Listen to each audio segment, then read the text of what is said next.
ನಮಸ್ಕಾರ. ಮತ್ತೊಂದು ಕೊರೋನಾ ಟೈಮ್ನಲ್ಲಿ ಕಂಪೋಸ್ ಮಾಡಿದ್ದು ತುಣುಕು.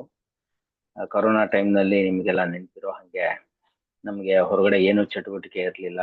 ಅಂಡ್ ಎಸ್ಪೆಷಲಿ ಚಪ್ಪಲುಗಳೆಲ್ಲ ಫುಲ್ ಲಿಮಿಟ್ ಆಗೋಗಿದ್ವು. ಮನೆಯಲ್ಲೇ ಎಲ್ಲ ಮಾಡ್ಕೊಂಡು ತಿನ್ಬೇಕಾಗಿ ಇದ್ದಿದ್ದ ಒಂದು ಪರಿಸ್ಥಿತಿ. ಸೊ ಆ ಟೈಮ್ನಲ್ಲಿ ಒಂದು ತುಣುಕು ಕಂಪೋಸ್ ಮಾಡಿದ್ದೆ. ಕಾಣದ ಬಯಕೆಗೆ ಹಂಬಲಿಸಿದೆ ಮನ. ಕಾಣದ ಬಯಕೆಗೆ ಹಂಬಲಿಸಿದೆ ಮನ. ಎಕ್ಸ್ಟ್ರಾಸ್ ಇಲ್ಲದೆ ಶೋಧಿಸಿದೆ ಮನ. ಕಾಣದ ಬಯಕೆಗೆ ಹಂಬಲಿಸಿದೆ ಮನ. ಕನಿಕರವಿಲ್ಲದ ಕರೋನಾ. ಕನಿಕರವಿಲ್ಲದ ಕರೋನಾ. ಚಟುವಟಿಕೆ ಇಲ್ಲದೆ ಚಟಪಟಿಸಿದೆ ಮನ. ಕಾಣದ ಬಯಕೆಗೆ ಹಂಬಲಿಸಿದೆ ಮನ.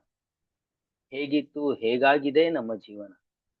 ಹೇಗಿದ್ದು ಹೇಗಾಗಿದೆ ನಮ್ಮ ಜೀವನ. ತಿಳಿದಿದ್ದು ಮರೆತಿದ್ದು ನಾಪಿಸುತ್ತಿದೆ ಕೊರೋನಾ. ಕಾಣದ ಬಯಕೆಗೆ ಹಂಬಲಿಸಿದೆ ಮನ. ಎಕ್ಸ್ಟ್ರಾಸ್ ಎಲ್ಲ ಮನೆಯಲ್ಲೇ ಟ್ರೈ ಮಾಡೆಂದಿದೆ ಮನ. ಕಾಣದ ಬಯಕೆಗೆ ಹಂಬಲಿಸಿದೆ ಮನ. ಕಾಣದ ಬಯಕೆಗೆ ಹಂಬಲಿಸಿದೆ ಮನ. ಧನ್ಯವಾದ.